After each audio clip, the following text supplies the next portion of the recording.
যে যা পারেন মানে এক গ্লাস পানি হলেও, এক প্লেট খাবারের টাকা হলেও, একটা জামার টাকা হলেও, মেডিসিনের টাকা হলেও, বা আমাদের একটা উদ্বাস্তু পরিবারকে একটা টেন্ট করে দেওয়ার টাকা হলেও, যা পারেন আল্লাহর রাস্তায় এখন থেকে সাদাকা করার নিয়াত করেন, সাদাকা করেন।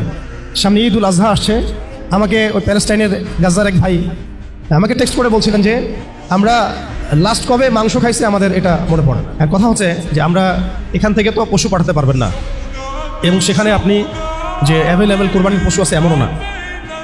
ইভেন আমরা যে অর্থগুলো পাঠানোর চেষ্টা করছি, এই অর্থগুলো দিয়ে যে সরাসরি দোকান থেকে তারা খাবার কিনে খাবে এমন সিচুয়েশনও নাই। গতকাল যেখানে পানি এবং খাবার বিতরণ করা হয়েছে তার 10 কিলোমিটারের মধ্যে মিসাইল পড়েছে, 10 কিলোমিটারের মধ্যে। তো আমি জিজ্ঞাসা করলাম যে আপনারা কীভাবে তাহলে খাবার মেক করছেন। তো তারা সেখানে খাবারের যে ম্যাটেরিয়ালসগুলো আছে, কিছু ম্যাটেরিয়ালস যেমন কিছু চাল বা কিছু ডাল বা কিছু শস্য, এগুলো কোনো জায়গায় উৎপন্ন করা হচ্ছে। আবার কেউ হয়তো ত্রাণ পাঠাচ্ছেন, কেউ সেল করছে। সিচুয়েশনটা খুব ডিফিকাল্ট, এটা বোঝানো যাচ্ছে না। সেগুলো তারা নিয়ে খাবার মেক করে, খাবার তৈরি করে family to family, door to door খাবার পৌঁছে দিয়ে আসে। এমন না যে আপনি সুপার শপে গেলেন, খাবার নিলেন, চলে আসেন। তাই আমি আজকে, এর আগে হয়তো এভাবে আমি আহ্বান করি নাই, বাট আজকে এভাবে খোলামেলায় আমি পুরো দেশবাসীর কাছে আহ্বান করছি অনলাইনের মাধ্যমেও, যে আমরা আসন্ন কুরবানি ঈদে আমরা চেষ্টা করি, আমাদের তো কুরবানি মানে নফসের কুরবানি তো আছেই, পশুর কুরবানি তো আছেই, প্রবৃত্তির কুরবানি আছেই, আমরা আমাদের মাল কুরবানি করার চেষ্টা করি ইনশাআল্লাহ। এই ঈদে না হয় আপনি 1 লাখ টাকা দামে গরু কেনার দরকার নেই, আপনি না হয় 50,000 টাকা দামে গরু কিনেন, কুরবানি হবে না, বাকি টাকাটা গাজায় পাঠিয়ে দেন। এই ঈদে আপনি 5টা খাসি না দিয়ে 1টা খাসি দেন, বাকি টাকাটা পাঠিয়ে দেন।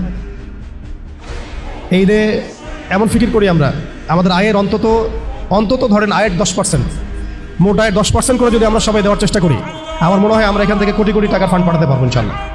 অন্তত আমাদের ভাইরা কিছু খেতে পারবে, পানি পান করতে পারবে, পানি পান করতে পারবে। হয়তো আমাদের বাচ্চারা একটু দুধ পাবে, একটু বেবি ফিড পাবে। বাচ্চাদেরকে যে মায়েরা খাওয়াবেন, সেই মায়েদের তো বুকের দুধও শুকিয়ে গেছে। কি খাওয়াবেন তারা চিকিৎসা নিতে গেলে হাসপাতালে বোম মারা হচ্ছে। বাচ্চারা শরণার্থী শিবিরে খেলাধুলা করছে, ওখানে বোম মারা হচ্ছে।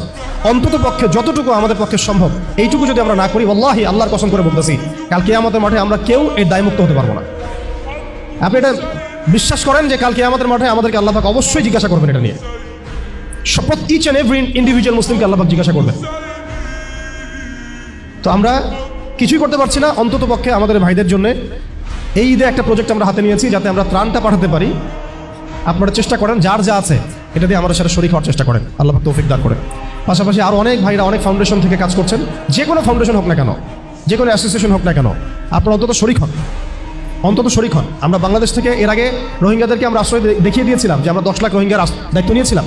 যখন সরকার এনজিওরা আসে নাই, তখনও কিন্তু বাংলার মানুষকে খাইয়েছে, তাদেরকে কাপড় দিয়েছে, তাই নাই, তাবু নির্মাণ করে দিয়েছে। এটার মিসাল আমাদের আছে, ওই কলেজে আমাদের আছে না। আমি আজকে এটা উদাত্তভাবে আপনাদের কাছে